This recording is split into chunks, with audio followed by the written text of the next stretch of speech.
Mesdames, Messieurs, bonjour, bienvenue sur Alizé, ravie de vous retrouver pour votre édition de la mi-journée. On va parler d'actualité sociale avec les syndicats enseignants qui tenaient une conférence de presse au sujet de la carte scolaire du premier degré. C'était ce matin. Je vous propose d'écouter les précisions d'Eddy Ségur, c'est le secrétaire départemental du syndicat FSU. Il répond aux questions de Jacques Damprobe. La meilleure surprise, il n'y a pas d'autre chose, de voir plusieurs établissements. Aujourd'hui, c'est la catastrophe. Nous sommes tout simplement en train d'assister au génocide tout simplement de notre système éducatif en Guadeloupe. C'est inadmissible.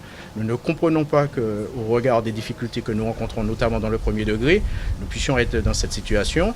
Et bien sûr, l'ensemble des organisations syndicales tient à amener cette réflexion auprès de la population. Nous demandons donc aux parents d'élèves, aux élus, de prendre leurs responsabilités par rapport à cela. C'est quasiment entre 4 et 8 classes fermées par commune.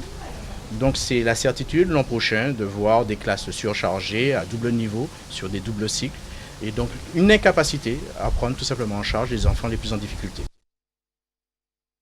La ministre de la Santé, Marisol Touraine, poursuit sa visite dans les départements d'outre-mer touchés par le Zika. Elle est aujourd'hui sur l'île Sœur, en Martinique, où elle a annoncé d'ailleurs 58 millions d'euros pour le CHU de Fort-de-France.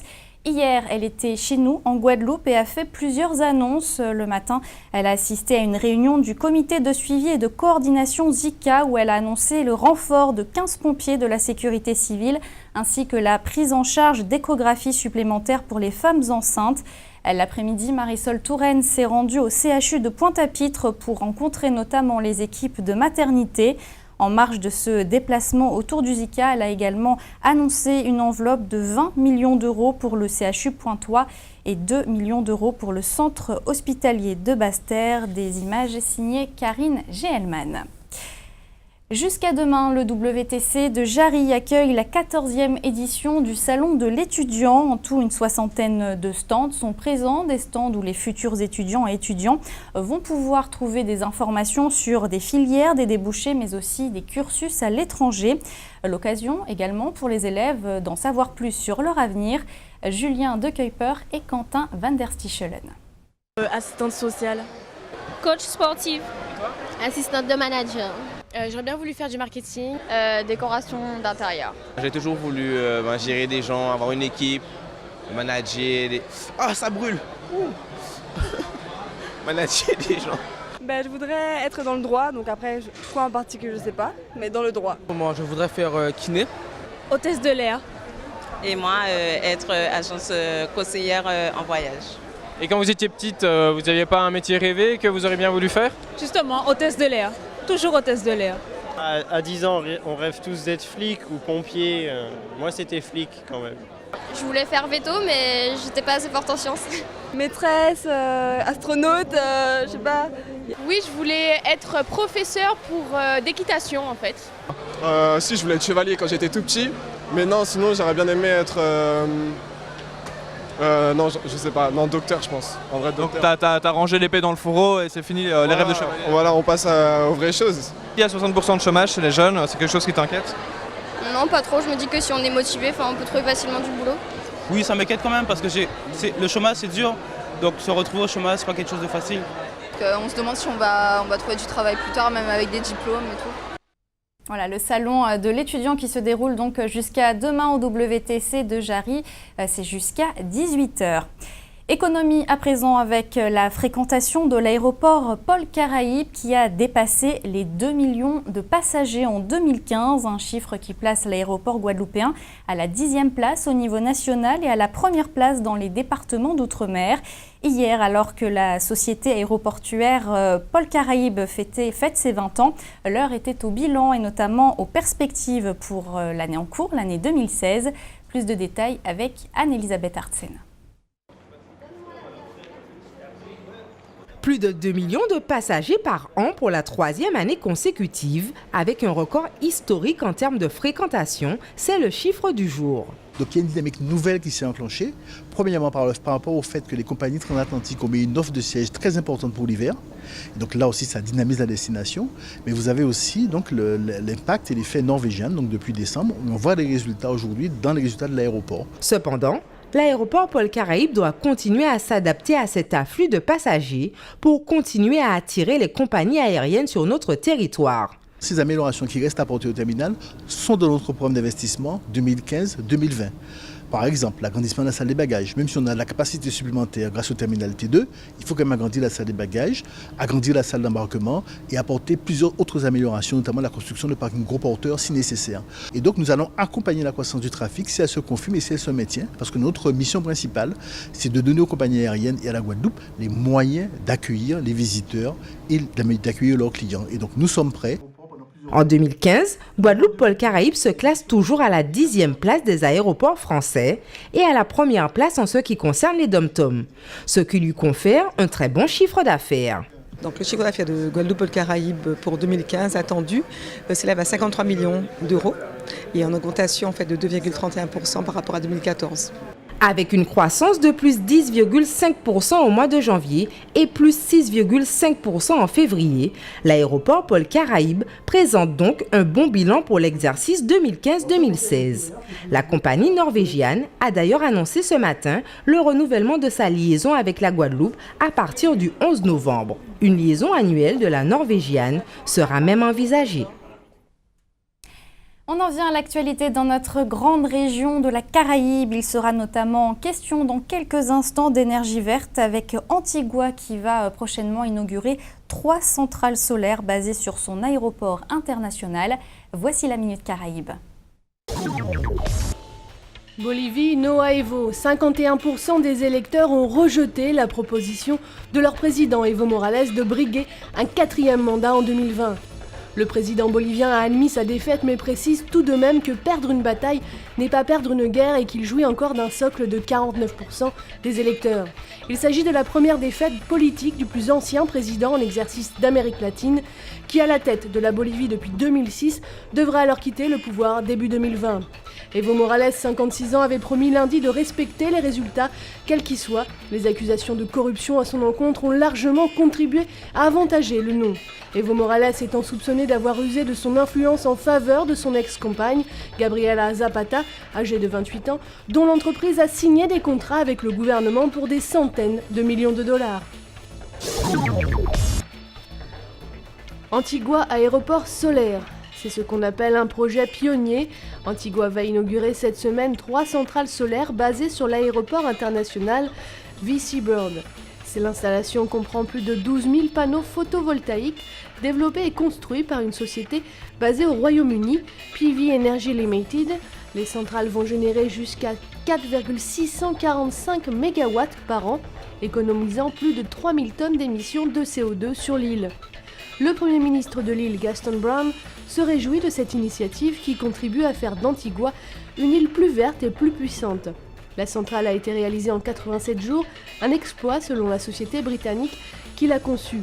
Gaston Brown précise que cette centrale photovoltaïque permettra de réduire considérablement la dépendance aux énergies fossiles venant de l'extérieur et donc de réduire les dépenses consacrées à ce poste.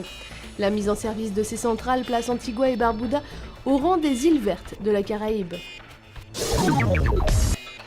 Îles Caïmans, Webb, la bête noire de la CONCACAF.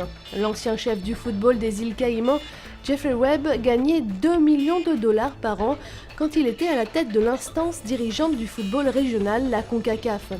Preuve que cela ne lui suffisait pas, durant son mandat, il aurait détourné des fonds énormes des fonds publics de l'archipel. Webb aurait également fait supporter à la CONCACAF des notes de frais vertigineuses pour des dépenses de jet privé et d'alcool. 96 000 $ auraient été dépensés lors d'un voyage de 3 jours au Mexique et en Jamaïque et 25 000 $ auraient été dépensés en une seule nuit dans une boîte de nuit. Dans un rapport, Bloomberg relève que Webb a encore utilisé les fonds de la CONCACAF pour embaucher une firme de sécurité pour balayer sa maison d'Atlanta et ses bureaux privés de Miami. En outre, il a acheté une luxueuse villa en Géorgie avec l'argent dont il aurait bénéficié pour corrompre une firme internationale. Aujourd'hui, Jeffrey Webb est en résidence surveillée aux États-Unis en attente de jugement après avoir plaidé coupable des accusations de racket qui lui sont présumées. Ses avoirs sont tous gelés. On va rester dans la Caraïbe quelques instants avec le tournoi du CFU Club Championship qui se déroule actuellement. Deuxième journée ce soir. On rappelle que deux clubs guadeloupéens de football sont engagés. Le CSM, qui s'est d'ailleurs fait battre mercredi par une équipe du Suriname, rencontre ce soir une équipe de Trinidad et Tobago. De son côté, la Gauloise affronte ce soir une équipe des Bermudes. On rappelle que les 3 meilleures équipes de ce tournoi se qualifieront pour la Ligue des champions de la CONCACAF. Ça y est, le compte à rebours est lancé. Début dans tout juste une semaine du premier tour de la Coupe Davis de tennis. Le programme des entraînements pour l'équipe de France et pour l'équipe du Canada a démarré. Les Français qui s'entraînent d'ailleurs tous les matins sous la houlette de leur capitaine Yannick Noah. Yannick Noah en tout cas qui est plutôt satisfait de nos infrastructures. Et c'est ce qu'il a dit en exclusivité à Anne-Elisabeth Artsen. C'est un cours de qualité. Ça permet de faire en sorte que cette rencontre ait lieu dans des très très bonnes conditions. Je suis très content parce que c'était quand même un point sensible. Puis voilà, le stade est beau, l'endroit est bien. Je veux dire, je pense qu'il a été vraiment très bien adapté pour cette épreuve. Et voilà, mais j'espère que les gens ici à la Guadeloupe vont pouvoir en profiter. Vous êtes confiant ? On se prépare pour faire un beau spectacle. Et en tout cas, il faut savoir que la terre battue est mise à rude épreuve par les joueurs, mais aussi par les conditions climatiques. Opération donc de relifting ce matin au Vélodrome de Gourdeliane, notamment sur le cours central. Le reportage d'Éric Pommier. 7h30, le cours central du Vélodrome de Gourdeliane est débâché soigneusement pour le remettre aux normes du jeu. Problème, le cours hier a été agressé par une sérieuse averse, occasionnant un taux d'humidité trop important, rendant la surface peu praticable. C'est là que Bruno Slastan et toute son équipe interviennent. Il faut avant tout gratter puis brosser la terre pour enlever le trop-plein de cette humidité. Tout le monde est à la tâche sur toute la surface de jeu. C'est une surface qui est vachement capricieuse en fait. Il faut vraiment s'en occuper tous les matins. C'est primordial pour le restant de la journée. C'est normal, c'est les premiers entraînements. Donc ça marque un peu. En plus, c'est Joe qui l'a pris pendant 2 jours. Il fait quand même du 48. Et il est normal que le rouge commence à prendre sa place. Ça commence à arriver. Il y a une grosse opération de travail le matin. Après, ça sera plus de la présence et des arrosages. Après que la terre battue ait retrouvé son aspect de tapis poudreux, c'est cette matière spéciale, sorte de petite bille blanche brillante, qui sera répandue sur les endroits les plus abîmés. On aura l'impression qu'il a neigé sur le cours. Un demi-sac seulement sera utilisé pour cette opération de remise en forme. Ça s'appelle du chlorure de calcium. Et ça, c'est un produit qui est formidable parce qu'en fait, ça va restituer de l'humidité sur le cours. Ça va être épandu à la pelle, c'est manuel. Et en fait, ça va humidifier le rouge, ça va lui garder son humidité. Et de ce fait, le rouge va rester plaqué et il ne va pas s'envoler. Et donc le cours va rester humide. Et ça, c'est très important. L'opération aura duré environ 3/4 d'heure. Elle sera à nouveau renouvelée, mais cette fois sur les cours annexes moins agressés parce qu'exposés différemment. Et puis les entraînements des joueurs pourront reprendre pendant près de 2 heures, piétinant une surface à qui l'équipe technique aura donné vie. Dure finalement la vie de terre battue. On va parler de culture maintenant. Après 15 ans d'absence, l'artiste peintre Nicole Réache revient avec une nouvelle exposition, des tableaux colorés qui retracent des scènes de la vie courante. Une exposition visible jusqu'au 19 mars à la Galerie d'Art Petit-Lebrun au Gosier. Présentation avec Muriel Barlagne. Ce sont des scènes de la vie quotidienne. Un cordonnier, des couturières, un bar et ses clients, des éclats de vie capturés au fil des promenades de Nicole Réache. L'artiste autodidacte aime peindre la Guadeloupe. Une Guadeloupe d'aujourd'hui encore authentique, proche de ses traditions et de son patrimoine. Cette atmosphère de simplicité dans laquelle la ville s'agite depuis le matin jusqu'au soir à travers les pacotilleuses, les